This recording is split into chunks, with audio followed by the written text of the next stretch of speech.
Halo semuanya, kembali lagi bersama dengan gue sendiri di channel Faro Story. Nah, jadi setelah liburan tahun baru ini, kita kembali lagi ke rutinitas kita.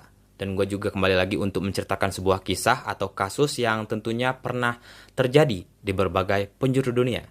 Dan ngomongin soal kasus, gue juga mendapatkan sebuah kasus yang bisa dibilang cukup menarik juga. Karena kasus ini berkaitan dengan petugas polisi yang menjadi tersangka di balik pembunuhan seorang wanita.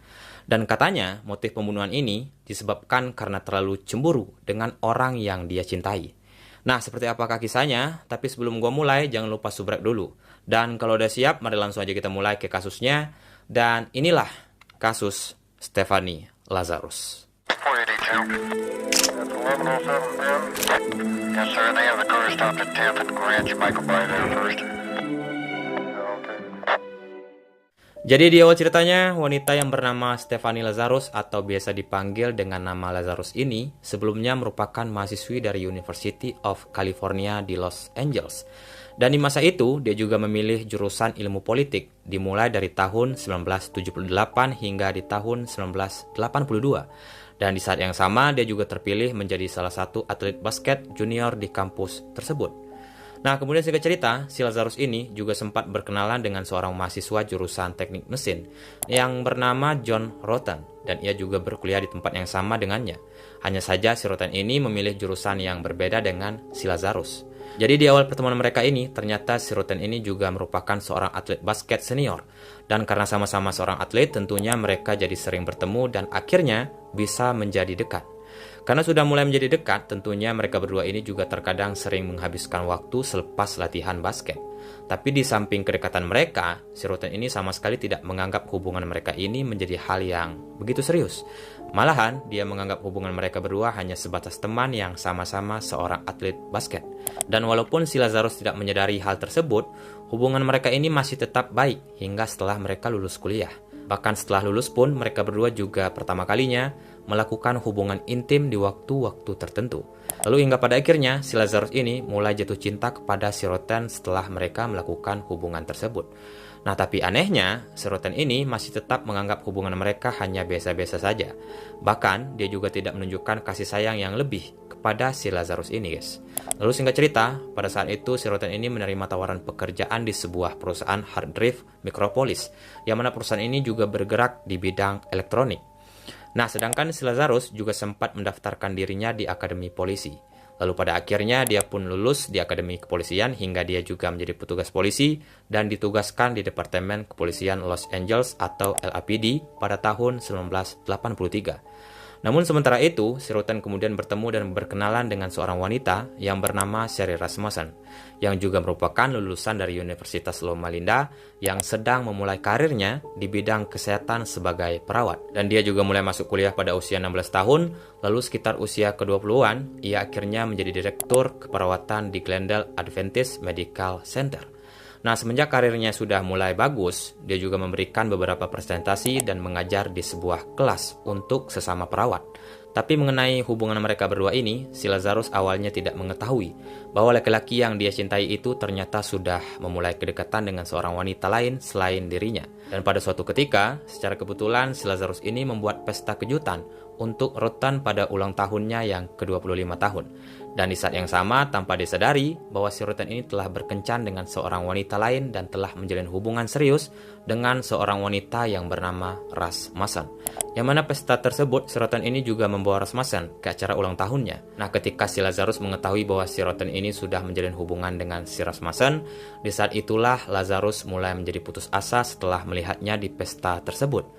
Dan di pesta itu juga, si Roten ini juga memperkenalkan pasangannya dan mengatakan kepadanya bahwa dia dan pasangannya itu akan menikah di beberapa waktu dekat ini. Tapi sebelum di hari pertunangan mereka, Lazarus ini tiba-tiba pergi membawa skinya ke apartemen mereka dan meminta bantuan ke Rasmussen untuk menitipkan skinya dan membersihkan ski miliknya. Yang mana hal ini mulai tampak agak sedikit aneh, yang tentunya si Lazarus tiba-tiba membawa sebuah skinya ke apartemen mereka. Tapi di saat yang sama, meskipun Rasmussen keberatan akan hal itu, karena tidak ada pilihan lain, dia akhirnya terpaksa untuk mengikuti permintaan si Lazarus tersebut.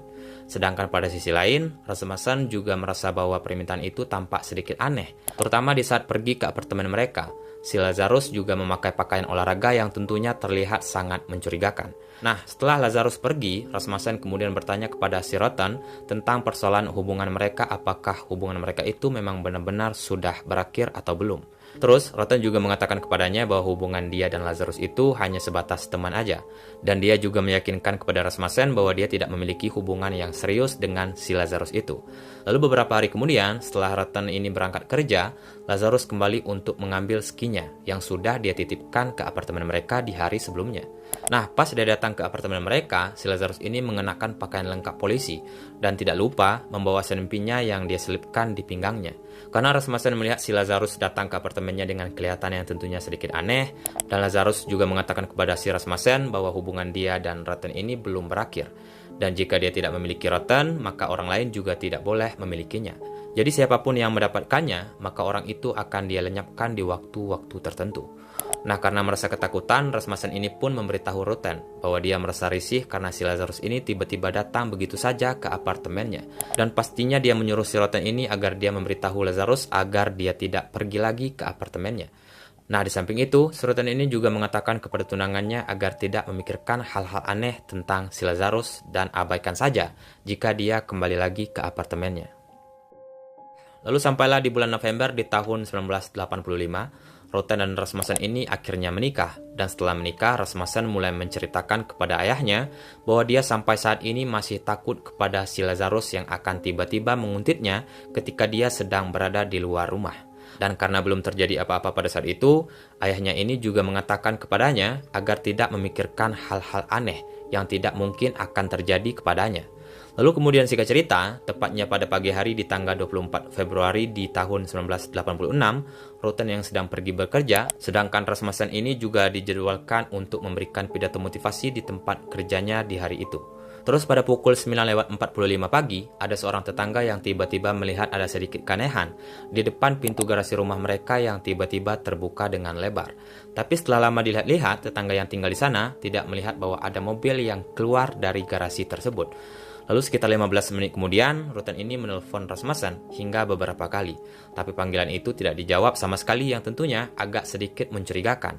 Terus, Rotten juga mencoba menelpon ke telepon rumahnya, namun lagi-lagi juga tidak ada jawaban oleh siapapun di rumah tersebut. Bahkan Rotten juga meminta bantuan ke kakak perempuan Rasmussen agar membantunya untuk menghubunginya. Tetapi panggilan itu lagi-lagi tidak dijawab oleh si Rasmussen ini, guys. Nah, karena merasa agak sedikit kejanggalan, Rotten ini akhirnya pulang untuk memastikan keadaan istrinya di rumah mereka.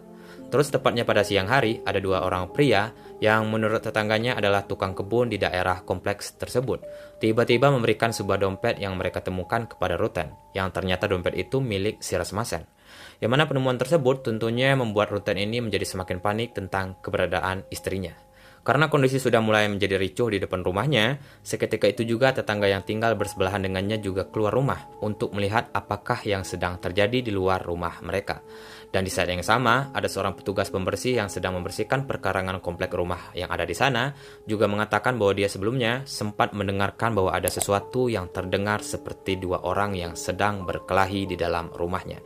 Lalu setelah mendengar suara itu, dia juga mendengar bahwa ada sesuatu yang jatuh di dalam rumah tersebut, sekitar pukul 12:30 siang. Sementara Rotten yang pulang pada saat itu, ia juga melihat bahwa pintu garasinya terbuka dan ada lagi pecahan kaca yang berserakan di depan pintu masuk rumahnya. Bahkan selain itu, ia juga menemukan bahwa mobil yang sudah dia beli untuk istrinya sebagai hadiah pertunangannya itu juga telah hilang di garasi rumah mereka. Nah, di dalam rumahnya, Rotten ini juga menemukan Rasmussen yang sudah tewas di lantai ruang tamu yang terdapat bekas tembakan di bagian tubuhnya sebanyak 3 kali. Terus ada juga bekas tanda-tanda perkelahian seperti pas bunga yang telah pecah, bekas telapak tangan yang sudah mengeluarkan cairan merah di sebelah tombol panik alarm anti pencurian. Dan dilihat dari kondisi si Rasmussen ini, tampaknya ada seseorang yang telah mencoba mengikatnya di rumah mereka. Sementara yang lain, dia juga memiliki luka-luka yang bisa dibilang cukup parah, dan ada lagi bekas memar di wajahnya yang tampaknya disebabkan oleh pukulan yang menggunakan senjata. Bahkan bekas senjata itu ditembakkan melalui selimut berlapis. Tampaknya tembakan itu sengaja dibuat untuk meredam suara tembakan agar tidak terdengar sampai keluar rumah. Nah, karena mayatnya ditemukan di sana, barulah si Rotten ini menghubungi polisi agar segera menyelidiki kematian istrinya. Dan tak lama setelah itu, polisi akhirnya datang, dan polisi yang sedang bertugas di sana juga menemukan ada bekas gigitan manusia di bagian lengan Rasmussen ini, guys, dan mengambil sampel DNA itu dari bekas gigitan tersebut. Nah, di awal penyelidikan, detektif yang menyelidiki kasus tersebut awalnya menyimpulkan bahwa si Rasmussen ini telah dibunuh oleh seseorang pencuri yang tidak dikenal. Yang mana hal itu menunjukkan bahwa semua pakaian Rasmussen ini yang ditemukan itu tidak menunjukkan bahwa ada tanda-tanda pemerkosaan yang dilakukan oleh seseorang yang dapat mereka curigai. Dan ditambah lagi, mobil di garasi rumah mereka juga dikabarkan telah menghilang. Tapi anehnya, semua perhiasan milik si Rasmussen ini tidak menghilang di rumah mereka. Tapi di sisi lain, detektif masih tetap menduga bahwa ini disebabkan oleh perampokan. Nah, walaupun seorang pembersih yang melaporkan telah mendengar teriakan dan perkelahian sebelumnya pada hari itu, dia juga tidak mengingat bahwa dia mendengar suara tembakan. Malahan, kejadian itu, dia mengira seluruh kejadian di rumah tersebut mungkin bisa jadi disebabkan oleh perselisihan rumah tangga. Maka dari itu, dia tidak memanggil polisi di saat dia mendengar ada suara yang berasal dari rumah itu. Kemudian pada akhirnya, polisi melanjutkan penyelidikan selanjutnya terkait penyebab kematian si Rasmussen ini. Hingga di suatu waktu, mobil yang hilang di garasi rumah Rutten tiba-tiba muncul di depan rumahnya. Tentu hal ini membuat penyelidikan semakin membingungkan, karena apa alasan si pelaku ini tiba-tiba mengembalikan mobil itu. Terus polisi juga mengecek semua yang ada di dalam mobil itu, dan alhasil tidak ditemukan petunjuk sedikit pun di dalam mobil tersebut. Hingga kasus ini di beberapa bulan ke depan masih belum bisa dipecahkan oleh polisi.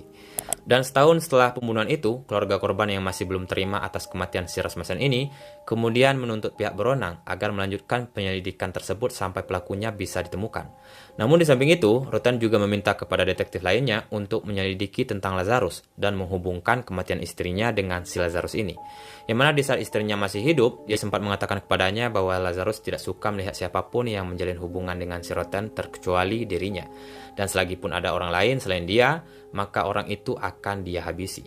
Nah, mendengar pengakuan dari si Rutten ini, tentunya polisi juga menjaga rahasia tersebut. Kalau memang benar-benar itu terjadi, maka dugaan itu bisa jadi motif di balik kematian istrinya. Kemudian pada tahun 1993, setelah Lazarus bertugas di Divisi Pendidikan Perlawanan Penyalahgunaan Narkoboy dan urusan internal departemen tersebut, dia akhirnya dipromosikan menjadi seorang detektif. Nah, 3 tahun kemudian, ia menikah dengan seorang perwira dan mengadopsi seorang anak perempuan untuk tinggal bersamanya, lalu pindah kembali ke daerah Simi Valley. Di tempat kerjanya, ia juga menjadi instruktur di Akademi Kepolisian. Sedangkan di sisi lain, Rutten ini juga menikah lagi dengan pasangan barunya. Lalu pada akhir tahun 1990-an, setelah pengujian DNA menjadi lebih menonjol, petugas polisi akhirnya membentuk divisi baru yang memeriksa bukti-bukti forensik yang dikumpulkan dari semua arsip kasus lama departemen tersebut untuk menentukan apakah ada yang berpotensi bagi petunjuk baru melalui pengujian DNA. Yang mana hal tersebut mungkin bisa saja ada beberapa bukti-bukti yang mengarah ke kasus Rasmussen. Tapi dari semua arsip yang dikumpulkan itu, lagi-lagi tidak ada bukti yang pasti mengenai kematian Rasmussen ini, guys. Lalu pada akhirnya, tidak ada detektif lain yang akan melanjutkan kasus ini, dan bukti-bukti yang sudah mereka kumpulkan itu kemudian dikembalikan ke dalam arsip-arsip dokumen. Nah, sementara di sisi lain, tim forensik ini juga memperkuat teori ini juga mendapatkan sebuah noda merah yang ada di TKP yang berbentuk seperti ibu jari.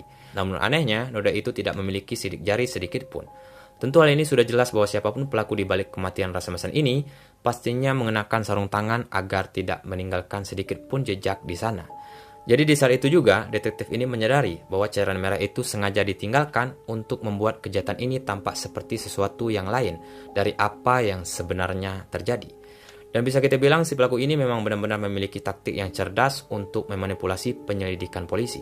Nah, karena polisi masih belum berhasil mendapatkan petunjuk yang pasti, polisi akhirnya mengingat kembali semua pengakuan yang pernah Rutten katakan sebelumnya. Dan di saat yang sama, para detektif mulai menyelidiki aspek lain dari kehidupan Lazarus selama pertengahan pada tahun 1980-an. Jadi menyadari bahwa Lazarus sekarang adalah tersangka utama yang mereka targetkan, beberapa detektif memberitahu atasan mereka dan mengatur sebuah rencana untuk mengumpulkan secara diam-diam sampel DNA milik si Lazarus itu. Nah, saat Lazarus sedang tidak bertugas di luar kantornya, si Lazarus ini kemudian tidak sengaja membuang sebuah cangkir minum di tempat sampah kantornya. Lalu akhirnya cangkir tersebut tentunya diambil oleh polisi yang ada di kantornya. Dan mereka menggunakan cangkir itu sebagai langkah awal untuk mengetahui DNA milik si Lazarus. Namun setelah dicek beberapa waktu, ternyata sampel DNA ini sangat cocok dengan DNA dari bekas gigitan yang ditemukan pada tubuh Sherry Rasmussen. Hingga pada akhirnya, pada hari penangkapan di bulan Juni di tahun 2009, puluhan petugas polisi ini akhirnya mengatur sebuah strategi agar bisa mendapatkan si pelaku. Yang mana semua petugas polisi ini diberi pengarahan tentang surat perintah penggeledahan dan mereka juga ditugaskan untuk menunggu di dekat rumah Lazarus dan beberapa tempat yang sering Lazarus lewati. Kemudian si Lazarus ini ditahan dan diinterogasi oleh polisi mengenai kasus lama yang belum terpecahkan itu. Now, what we'd like to do is, obviously you know about all the DNA stuff and things of the nature that, gets done on cases nowadays. If we asked you for a DNA swab, would you be willing to give us one? Maybe. To give us a DNA sample, a buccal swab, so we can identify or eliminate you. Would you be willing to do that? Maybe. From looking at the evidence, it's possible we may have some DNA at the location. That's great. And we're going to do what we can to try to put this thing together. And your name's in the book. These people are pointing at you for whatever reason. I don't know why. That's just crazy. I mean, that's absolutely crazy. Nah, setelah dilakukan interogasi yang cukup lama, yang tentunya si Lazarus ini memang pastinya tidak mengaku dan membantah atas tuduhan itu, namun di sisi lain, DNA miliknya tidak dapat dibantah, yang ditemukan sangat cocok dari bekas gigitan di tubuh Rasmussen. Dan berkat DNA itu, dia kemudian ditangkap oleh polisi sebagai tersangka dalam pembunuhan Rasmussen. Lalu setelah ditangkap, tim polisi ini juga mulai menggeledah semua ruangan rumahnya dan mobil miliknya juga. Nah, di rumahnya, mereka juga menemukan jurnal Lazarus dari pertengahan tahun 1980-an dengan banyaknya catatan tentang cintanya kepada Rutan dan kesedihannya atas pertunangannya dengan Rasmussen. Dan isi komputernya juga masih tersimpan yang menunjukkan bahwa dia telah mencari nama Rutan di internet beberapa kali selama akhir tahun 1990-an. Dan semenjak bukti ini sudah jelas didapatkan, Lazarus kemudian diadili atas pembunuhan tingkat pertama dan mendapatkan hukuman seumur hidup di Lembaga Pemasyarakatan Wanita di California, Corona. Jadi dari kasus ini mungkin cukup sampai di sini. Dan kalau kalian suka dengan cerita dalam kasus ini, jangan lupa tinggalkan subrek kalian. Dan kalau kalian sudah subrek, jangan lupa juga share ke teman-teman kalian semuanya, agar di setiap kasus yang gue ceritakan ini bisa mengedukasi kita semua supaya terhindar dari semua mara bahaya.